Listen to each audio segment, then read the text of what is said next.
What's up? My name's Thiago Harvey. This is Sean Whittington Jr. and my beautiful wife, Crystal Rose Harvey. And we are excited to be talking with you today. We brought Sean here into our home to share some absolutely critical information with you. We took a class with him recently. If you haven't already seen, we jumped in the car right afterwards. Crystal was still choked up and very emotional because the scenarios that they put us through were absolutely incredible. The information that we got is literally life-saving, life-changing information. And we wanted to have Sean share even more of that information with you, share some value with you, because we live in a crazy world. We never know when these emergencies happen. They never really happen on a good day. Right. Get ready. And we've got some equipment here that we're going to go through. We're going to cover a few things. Sean's going to tell you a little bit about his background, show you how to apply a tourniquet, what gear you should have, what gear doesn't make sense in having, and what you should do to be prepared in case of an emergency. Yeah, would you mind sharing a little bit about your background with us? Maybe Sure. introduce yourself. Absolutely. So they know who we're talking to. You bet. And thanks for having me here. So both of you. My name is Sean Whittington Jr. I'm a senior instructor with 88 Tactical. I'm the program director for the tactical medicine series of classes that we do, and then also our primal defense classes. That's my role with 88. My full-time professional job, I work for the Omaha Fire Department. I'm in my 23rd year with OFD. Prior to that, I was with the Council Bluffs Fire Department for 4 years, and I was in private EMS for a while before that. So I've been a paramedic and a fireman a long time.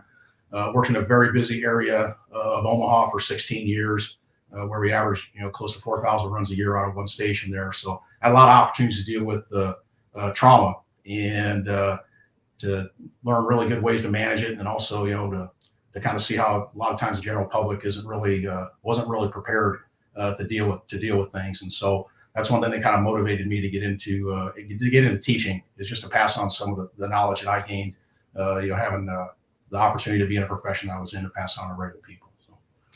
Thank you. I know when you say the general public isn't typically prepared, I would definitely fit myself into that category.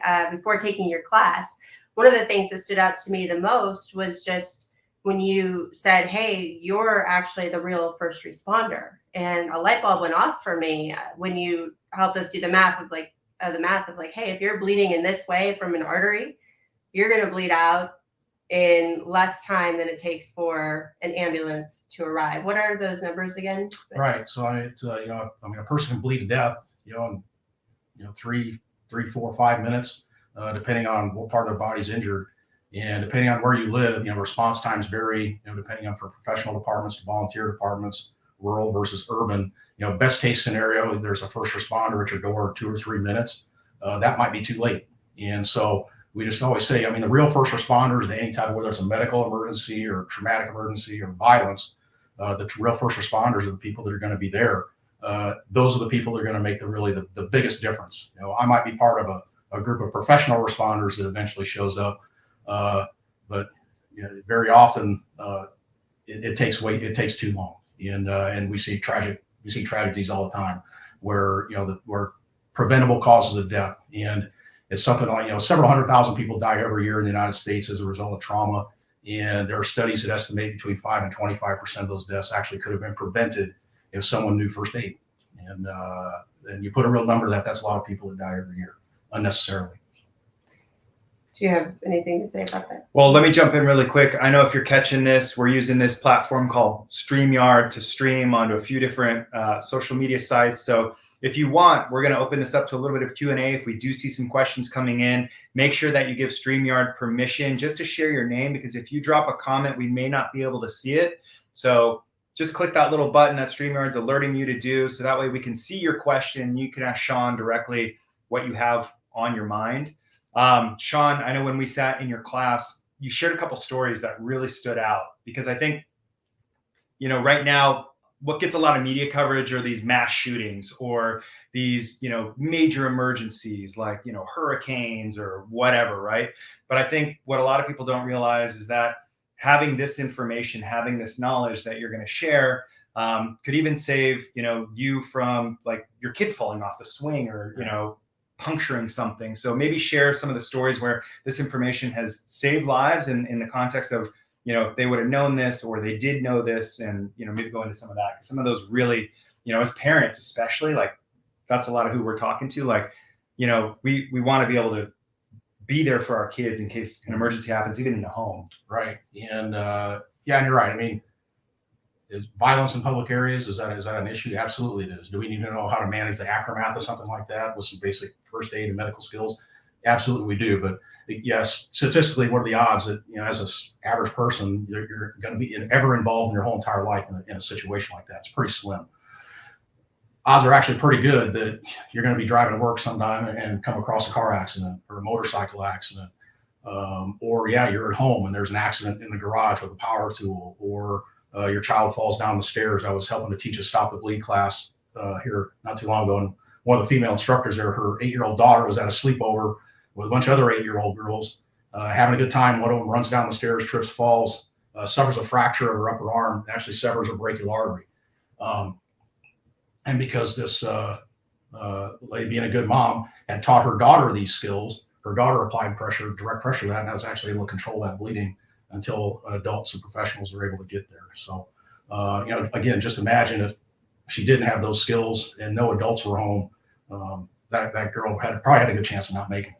Wow, that's incredible. Brilliant. Go ahead. No, I was just gonna say that's awesome. Are there kids classes available for this? I know that she taught her child. Or is there a way to get our kids involved in a class like this? Yeah, I've had, like say you've been through the class, and so if you think your child would be up to maybe just not some of it, like that. maybe just a tourniquet application. Yeah, so, I mean, usually I say, if the kind of, if someone can, if your child can sit for the amount of time they need to sit and pay attention, I don't have a problem with you bringing them. We've had young teens, 12-year-olds go through the class.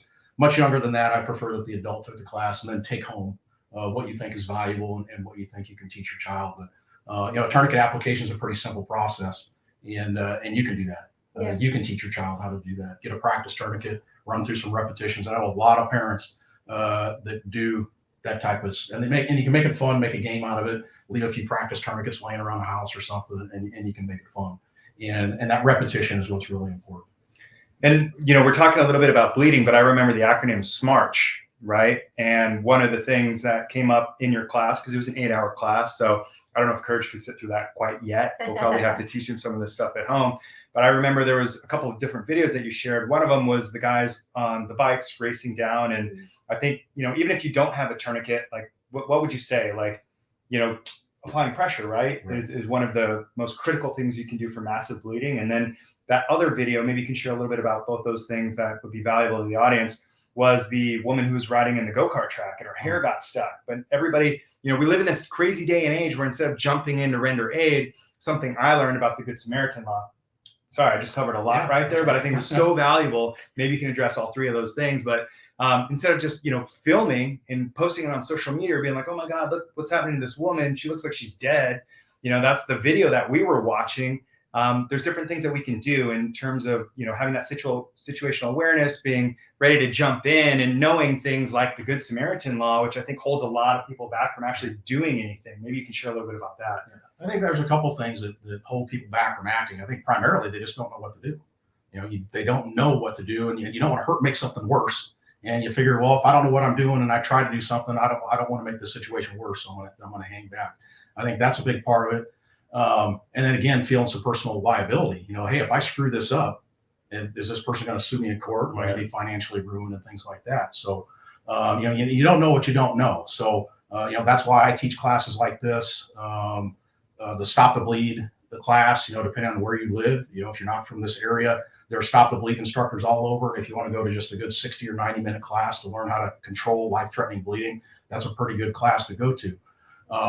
And so, just kind of specifically talking about bleeding, that's, it's really what kills trauma patients is that they bleed to death, and no one should die from uncontrolled bleeding. No one should die from uncontrolled bleeding. So we have different methods of controlling life-threatening bleeding. Primarily, direct pressure is the main method I've used as a professional responder, in almost 30 years of being an EMS to control life-threatening bleeding is good focused direct pressure because it works. It's pretty effective. Outside of that, if it's in an extremity, you can use a commercial tourniquet. And that's what we focus on in our basic class is using commercial tourniquets. We don't really get into improvised tourniquets too much. That's part of our advanced curriculum. But a commercial tourniquet should be part of everybody's immediate aid kit. It should be in your vehicle. It should be in your house. There's really no substitute for that. with life-threatening bleeding in an extremity. The video you mentioned with the mountain biker, in the video, as a mountain biker goes over his handlebars, and part of the handlebars catch him in his groin and severs actually his femoral artery. And these guys do a very, very good job of manually controlling that. That's about as bad as it gets. That type of bleeding, just using their hands and their body weight, and they're able to save that guy's life out in the middle of a trail, kind of in the middle of nowhere. So,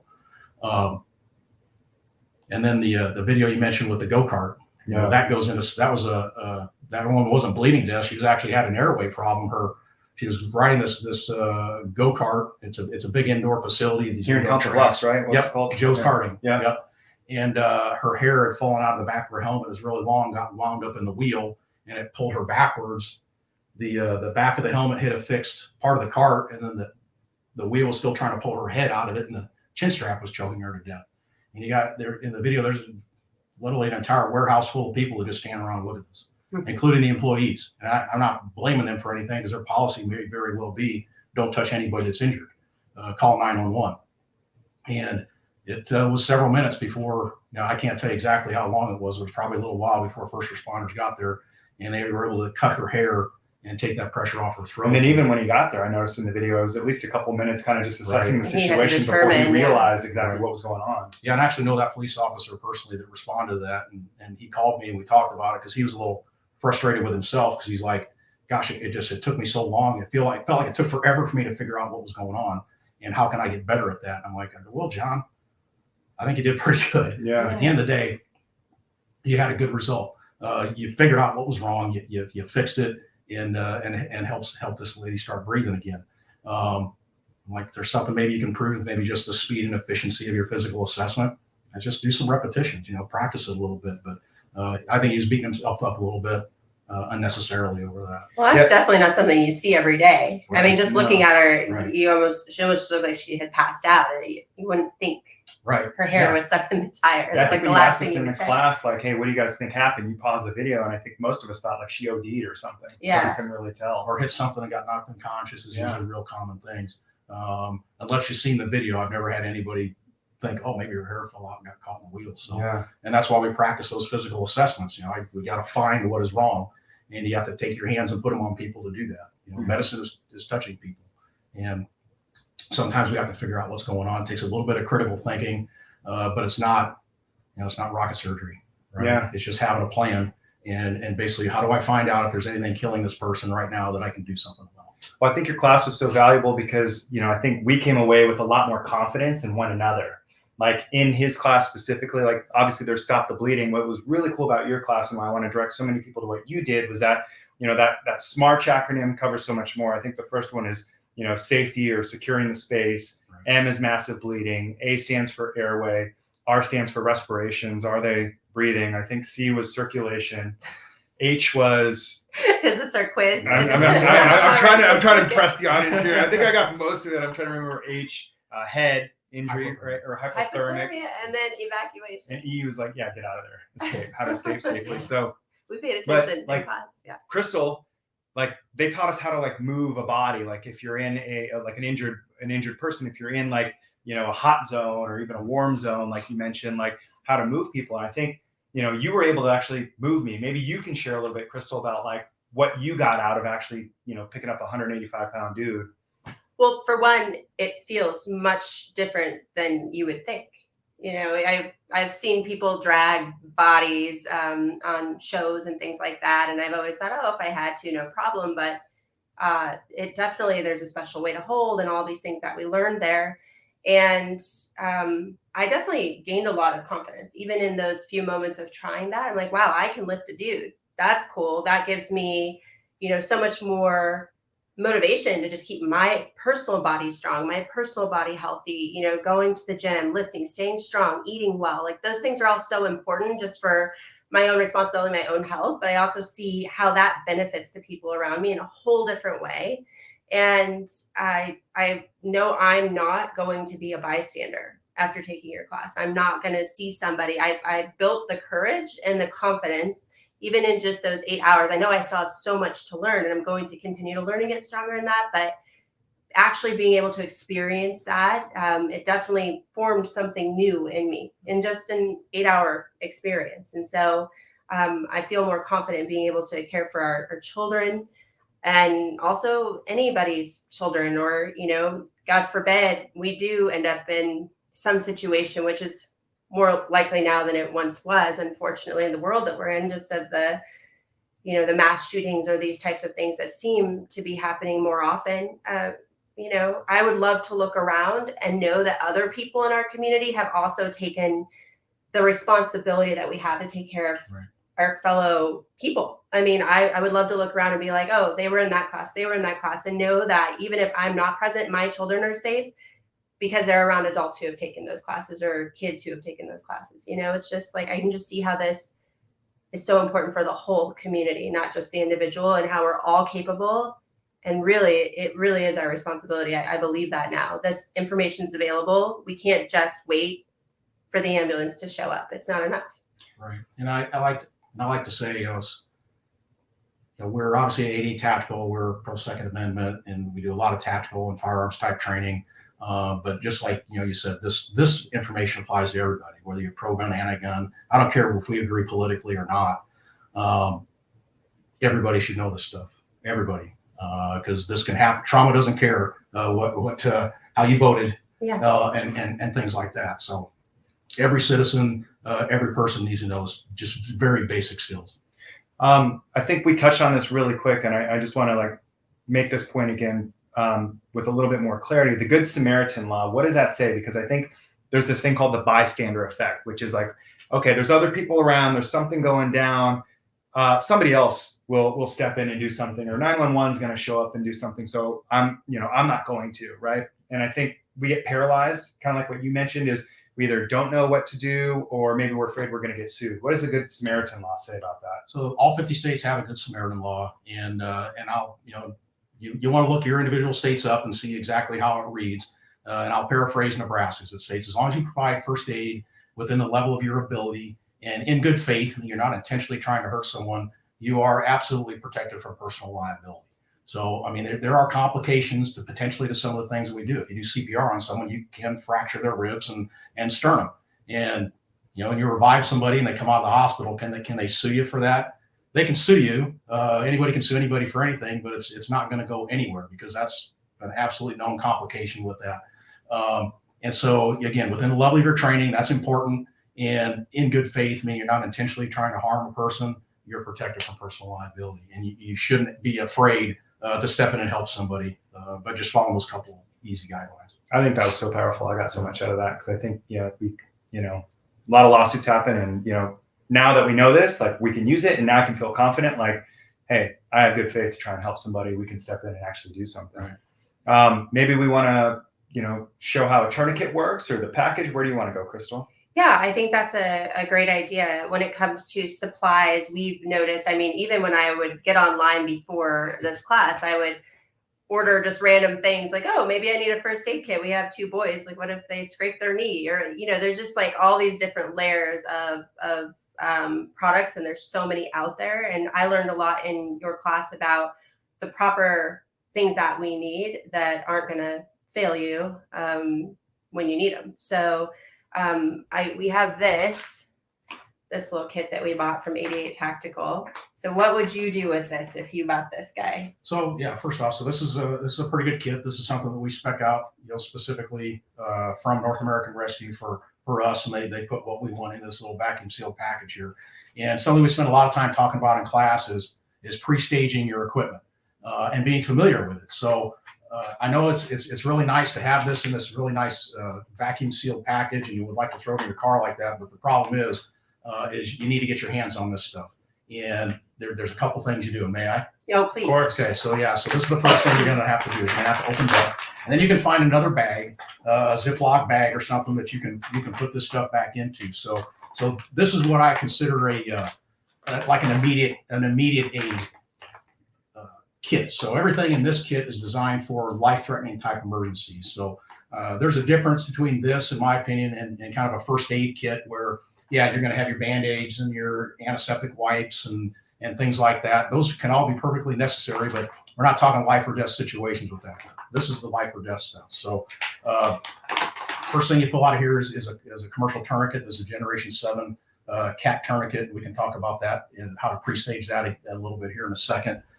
What is pre-staging? Maybe you can just define what you mean. Absolutely. So pre-staging is putting this piece of medical equipment in a condition that it's more easily deployed. All right. So, because that kind of, as you see it right now, it's got this piece of paper stuck in here. Which, you want to get rid of that. Then you also kind of can see that it's all stuck together with the Velcro. So when we talk about pre-staging your cat tourniquet, at a minimum, our recommendation is you take it out of the package and then undo the Velcro here so it's not stuck together, and then simply flip it around the other direction and fold it this way. And then it can go back into your bag, into your kit, into your pouch.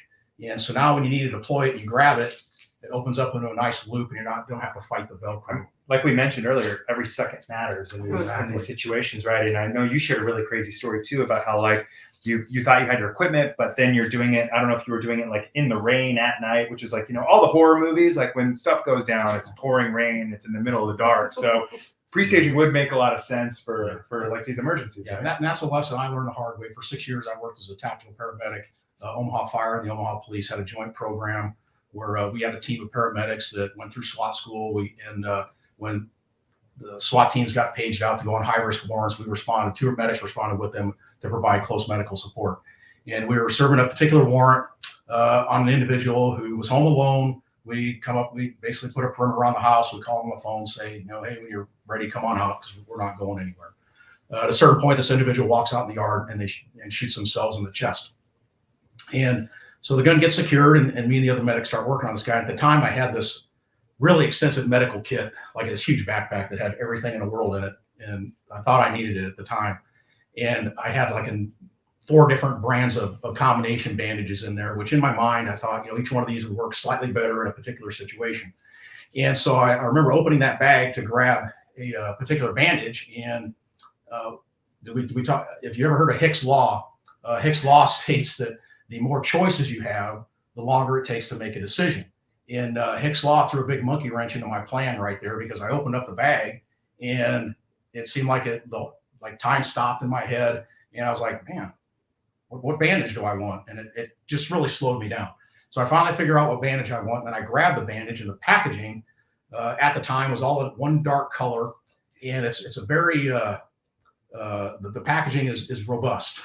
You can't just tear it. There are a couple of tear notches on the package spaced around, and I was having difficulty in the dark because I didn't have a headlamp on my helmet. I learned that lesson, finding these tear notches. And so I wasted a bunch of time trying to get that thing out of a package.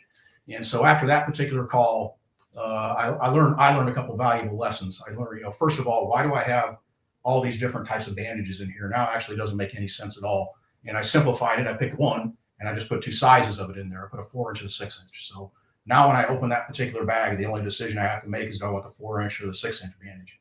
And then what I did with all of my packaging, and I've got some examples of that we can show here in a little bit. I've taken tape and I put it on individual sections of the package. So this is similar to what packaging for a combination bandage looks like. This is out of the kit. You can see they've actually put these red indicators where they are now. Those didn't used to be there. And that didn't help me. So, but even though those red indicators are there, actually I'll just take a piece of tape, bright colored duct tape, and I'll put it near those, so it's something I can feel, I can see it. And this stuff can actually get kind of slick when your hands could be wet with water or body fluids, and it makes it easier to open, which again translates into time. And we mentioned earlier, how quickly can someone bleed to death? Minutes. And so literally seconds count. And when you take the time to open the package, to pre-stage your tourniquet, to pre-stage your packaging, that's all time that you put in the bank. And it's less thinking that you have to do, and it was probably might be the most stressful moment that maybe you've ever dealt with. So all of that pre-preparation pays off big time. What do you think about these scissors? Yes, a good pair of scissors. So other things that are in this kit, a good pair of trauma shears. Every one of my kits has a pair of scissors, and these are to get clothes out of the way. And so, part of our rapid casualty assessment is exposing and visualizing and finding injuries where they are on the body. and getting clothes out of the way is necessary. And whether it's, obviously if it's 20 degrees out and we're outside that environment, we can't completely strip somebody naked. So we may have to work around their clothing.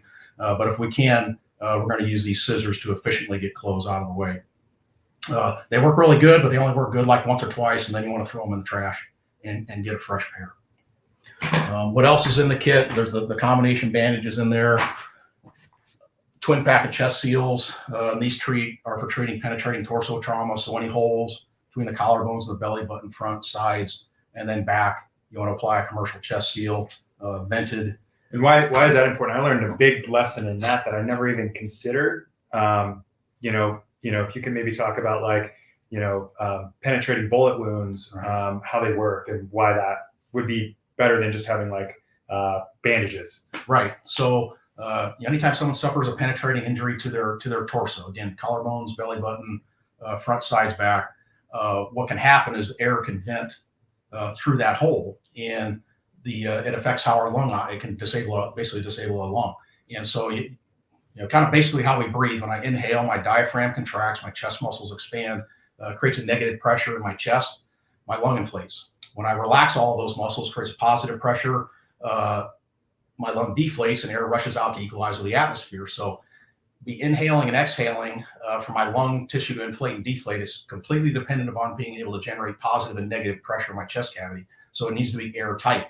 And if I've got a hole right here, and now every time those muscles expand and contract, air equalizes through the hole, the lung tissue isn't inflating or deflating. So you have someone who looks like they're working really hard to try to breathe, but nothing is actually happening inside their chest. So an occlusive seal is what we need to apply. And really the best tool for that job is a commercial chest seal if you have it. It's basically just a big sticker, big, really sticky piece of material that goes over that hole and makes it airtight. Now, can you improvise a chest seal? Sure. There's actually a pretty popular video of a New York City police officer who finds somebody on the street that's been shot in the chest, and he has somebody run into a convenience store and grab a bag of Fritos, I think it is, and he dumps them out, and he uses it to improvise an occlusive dressing. You can use a rubber glove too, Sure, right? If you have that on your even hand. your bare hand, if you wanted to, if you weren't, if it was someone you weren't concerned with, bloodborne pathogens, you can simply take your bare hand and put it over the hole, or a gloved hand, any piece of plastic that your kit's in, you can improvise seals with as well. And what color of gloves? I know that was a big deal. Right, and this is kind of something like, say, you don't know what you don't know, and so that actually is a pair of gloves in the kit here. I would throw more in there. So I guess if you would, something you absolutely should add to even that kit is more pairs of nitrile gloves. Because odds are, if you're excited, the first one you're going to put it on, it's going to break. You're going to rip it.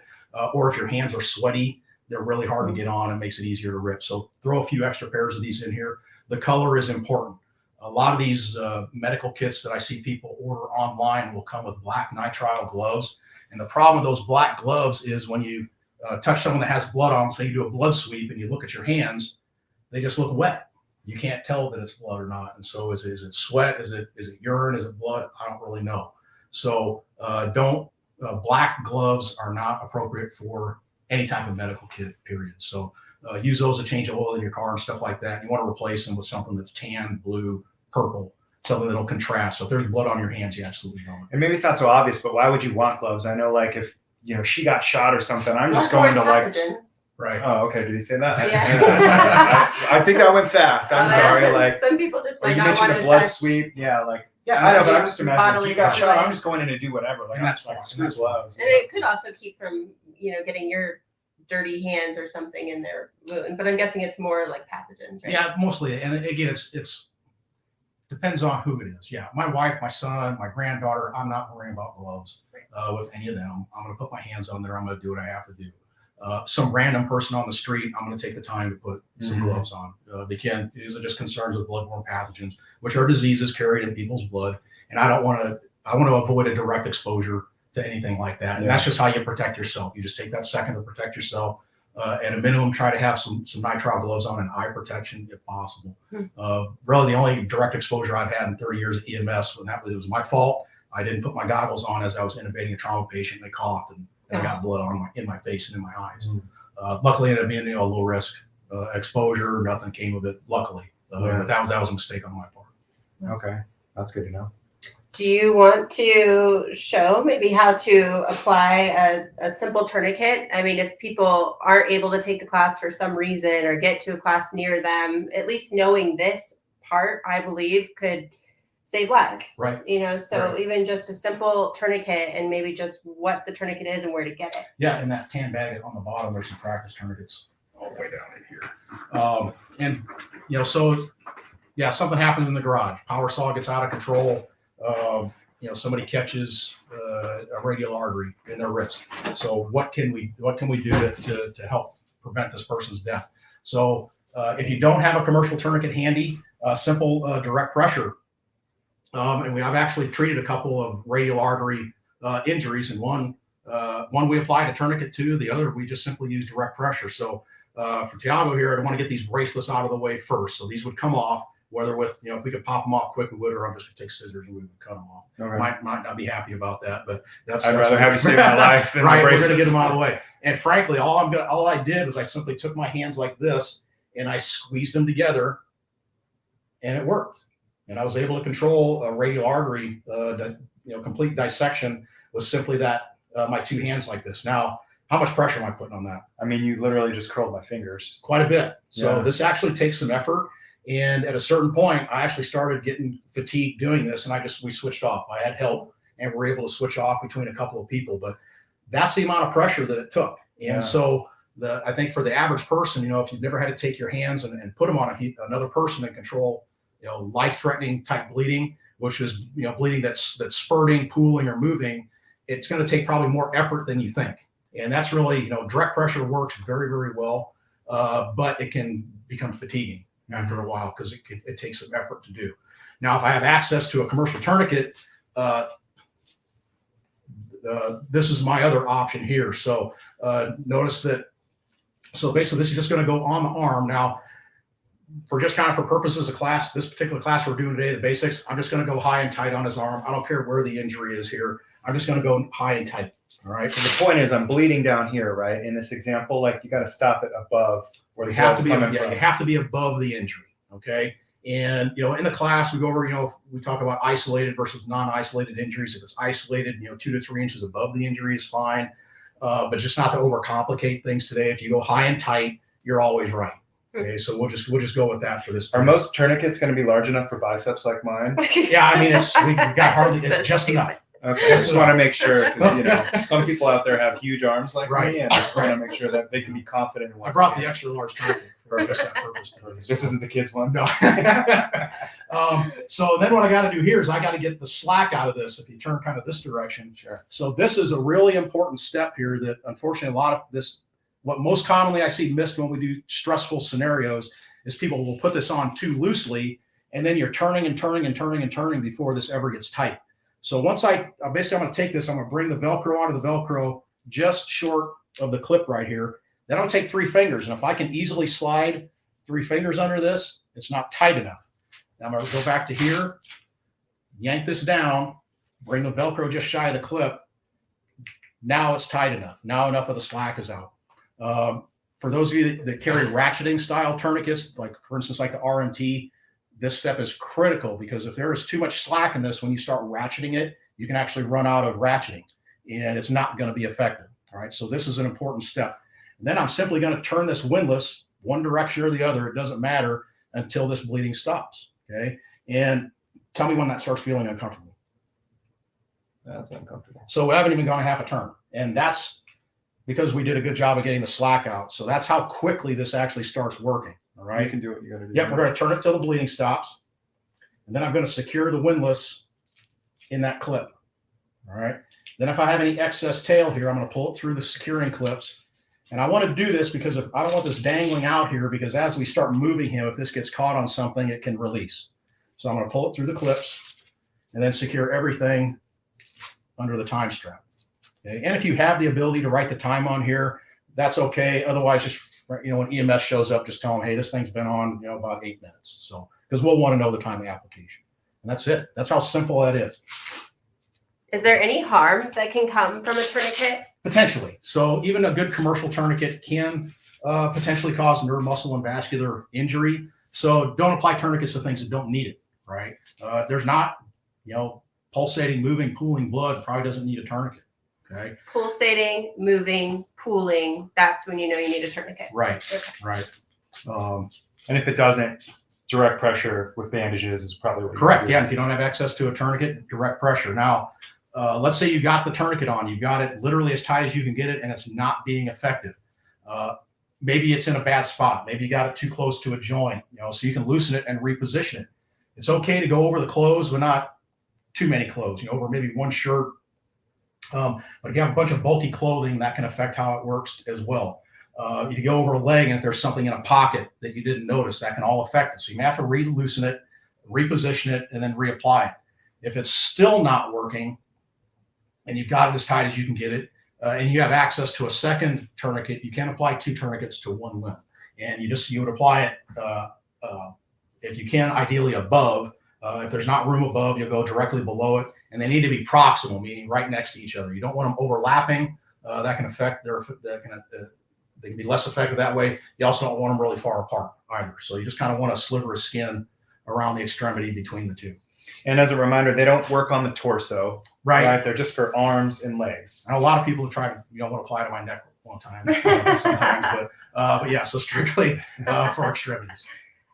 This reminds me of a story that you talked about at Von Mar, the mall here, that was a mass shooting, and the amount of time it took to clear that out. And then there was a young girl that did die from a bleeding injury, correct? Yeah, unfortunately, one of the victims there, only gunshot injury was to their calf below the knee, and that person died.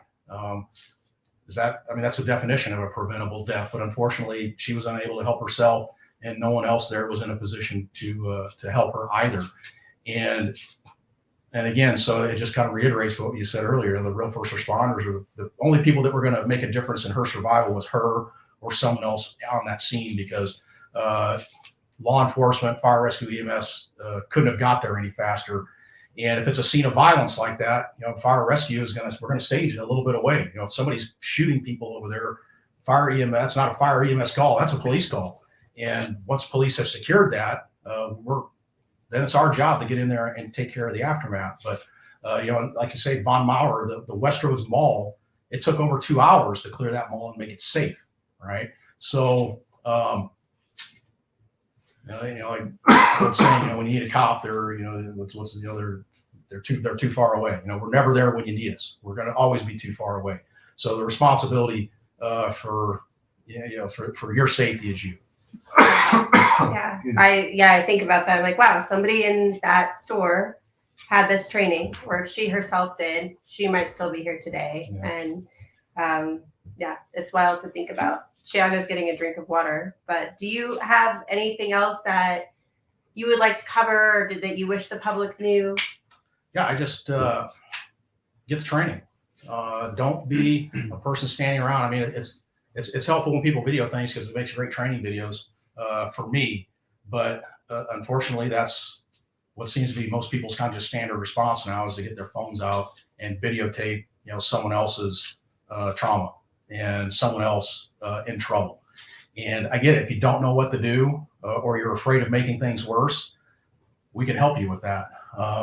There are training courses available everywhere, not just at 88 Tactical. We're available locally here in the Omaha metro area. We do travel. So if anybody that's watching this is interested in hosting a class, contact me, and I bet you we could probably work something out. Or I promise you, there are probably very qualified people in your area where you live that can help you. And it's like any type of training, vet the instructors, see what their backgrounds are, and go take the class. I think, it's something I've tried to do, is to distill it, a class into, what do you absolutely need to know?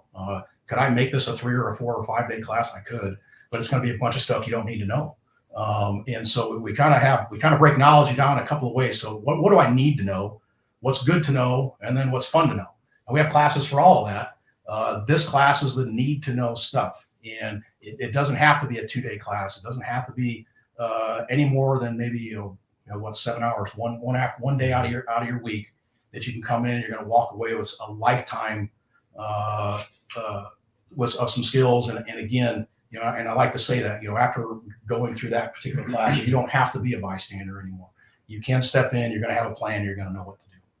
So I think now people might want to, leave this video and go to Amazon and say, okay, I got to get a tourniquet, right? Right. So what are the do's and don'ts on getting some of this equipment? Because I remember that was really critical too, because you're like, a lot of people could easily make the mistake and maybe buy like the $5 tourniquet. Right. Yeah. Thank you for bringing that up, because that is super important. So when you purchase medical equipment, especially tourniquets, you want to buy them either directly from the manufacturer or from an authorized representative from that manufacturer. 88 Tactical, we will only recommend TCCC approved tourniquets, and the Committee for Tactical Combat Casualty Care, that's the group that's responsible for approving military or medical equipment for our military personnel. So their approved list of tourniquets, every tourniquet on that list has gone through a rigorous vetting process where it's been field tested, studied, and there's actual data that shows that those tourniquets on that list do what they're supposed to do. So purchase a tourniquet off of that list. And I think there's something like 7 or 8 of them on that particular list. When you decide to pick a tourniquet, again, buy either directly from the manufacturer or an authorized representative from that manufacturer, because there are counterfeit versions of these on the market. You can go on Amazon and find something that looks exactly like this for about $5 or $10. They're Chinese crap. All right. I would not bet my life, my family's life, or anybody's life on one of those working. Those do make great training tourniquets, because a CAT tourniquet is going to cost you about 25 bucks. All the tourniquets on that approved list are going to run $25 to $35. That's what they cost, and that's what you're going to spend.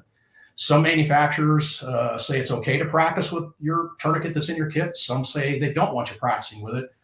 CAT tourniquet's one of those. So if I can't practice with it, there's nothing wrong with buying one of those cheap Amazon tourniquets, writing training on it with a marker, a permanent marker, and then using it for training.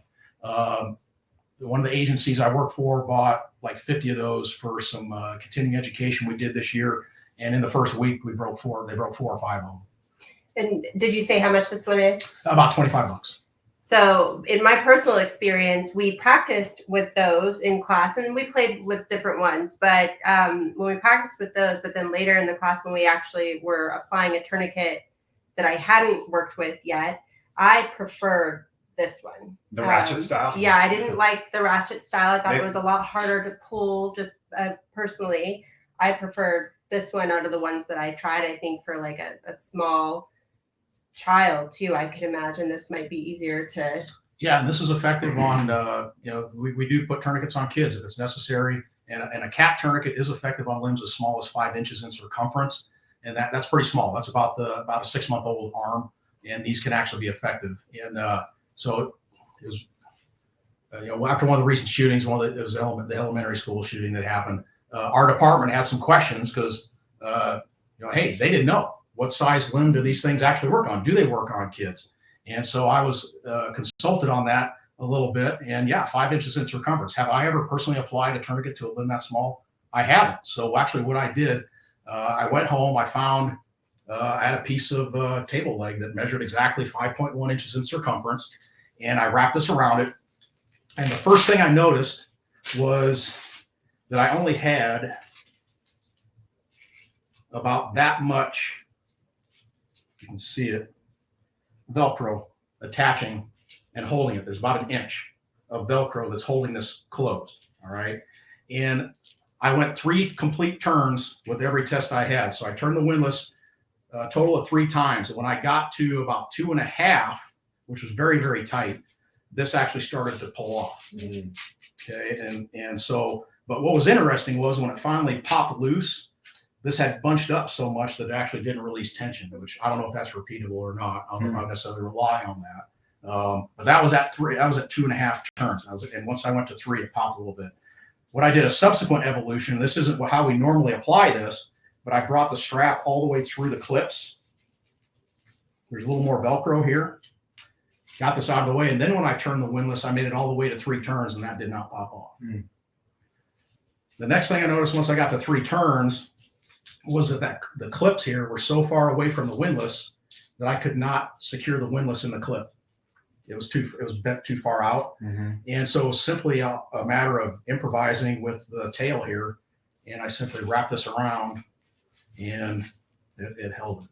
Wow. So those are a couple things personally that I just playing around with this on a very, very small diameter, simulating a small limb that we found, or that I found. And I mean, the point is, like, you know that it's effective once the bleeding stops, right? That's how you know, because you're playing with these things and it's like, okay, is this going to work? I'm not going to have time to measure my son's arm. Is this thing 5 inches? It's like, Just try is it. the bleeding stopped? And then that's how you know, like, you've got the job done until, emergency services arrives. And you can always make adjustments to this. You get it on and you look and there's still some blood oozing out of it, give it a half a turn and see if it stops.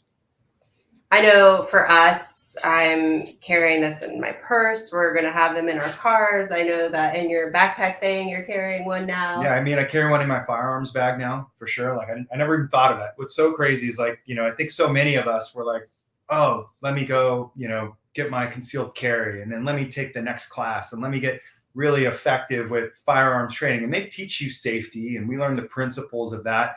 But, like, it almost like just goes over your head to think, like, wow, if I did get shot, then what would I do? And, like, most of these accidents, you might shoot yourself. And so it's important to even be able to practice and kind of apply one to your own arm potentially. But yeah, like, now I carry one in my bag, and, like, I can't imagine now, like, not, but Well, I never yeah. thought to do that. And I don't rely on the range to have medical supplies for you, because they may not. Don't rely on the range having personnel that have any type of medical training, because they may not. They may, 88 Tactical, we pride ourselves. Every one of our employees goes through our tactical medicine class, every one of them. And they all have, all of our range officers have individual medical kits on their person. When they're working on the range, we have medical kits. They're stocked on the range. But again, don't assume any of that. Don't assume that the equipment's going to be there. Don't assume anybody knows what to do. You're again relying on yourself for that. I mean, wouldn't you feel more comfortable knowing that your kids' teachers had this training, or if you're sitting in a theater with a bunch of other people, wouldn't you love to know that other people in your community have participated in this training? I just can't imagine seeing somebody laying there and bleeding to death and feeling helpless and having no idea what to do or how to help. And, now that we know that this is available, I can't imagine somebody not wanting to take this training. It's not easy. Again, it's not fun to go and work with blood or to see it or to experience it. But when you're in that emergency situation, which is possible for every single person on here, whether it's our kid or being in the presence of somebody else's kid or spouse or loved ones, I just can't imagine not taking the training. I don't know. It's so important. So that's really why we wanted to come on here today and just bring awareness and let y'all know that this is available to you. You don't have to be military. You don't have to be police. You don't have to be a nurse to have this level of medical training that can genuinely save your life or those that you love. So, Sean, if somebody did want to potentially host a class, or at the very least just get in touch with you, how could they do that? Sure. I think you're going to post a link to my Instagram, just Sean 88 Tactical. Feel free to direct message me. swhittington@88tactical.com is my 88 Tactical email, or just call 88 Tactical and say, hey, I need to talk to that medical guy, and they'll get you in touch with me, and we'll get you exactly what you need. I know 88's expanding. They're based here out of Omaha, but there's going to be new centers opening up all over the U.S., which is really exciting because, it's just such a cool place. I really appreciate the time that you've put forth to provide this information and to do what you do. You're literally a lifesaver. You're a hero. So I appreciate you from the bottom of my heart. Now, my wife and I we feel stronger for this. We feel more connected. We feel like we can trust each other on a whole different level. And getting stronger isn't just about, always lifting weights or, mentally stronger, reading the next book. Sometimes it's taking a class like this that, I was excited. I was looking forward to it. Crystal wasn't, but the fact that I even just brought it up to her and we're paying attention, we want to be stronger in every area. Husbands, you might be fired up to go take this course, right? You carry your firearm or whatever, run it by your wife. How much more powerful would your house be? How much stronger would you guys be as a unit if your wife came to this class with you? And, I think sometimes we think we want to be the hero, but really all it takes is some of this information to really save lives. So I want to thank you from the bottom of my heart. Crystal, is there anything you want to add before we hop off? Just God is working through you, and so grateful for what you do. Thank you. So thank you so much. And if you have any questions, drop them in the comments when you're catching the replay. Would love to know what was the most valuable thing, what was a big takeaway that you got out of watching this video. Please share from the bottom of my heart. Share this information with somebody you love. Tag a loved one. Share the video. We just want to get this information out to as many people as possible. And don't be afraid to contact Sean. He's super cool. He's got a sense of humor. We love him. So thank you for catching this, and we'll catch you later. Ciao.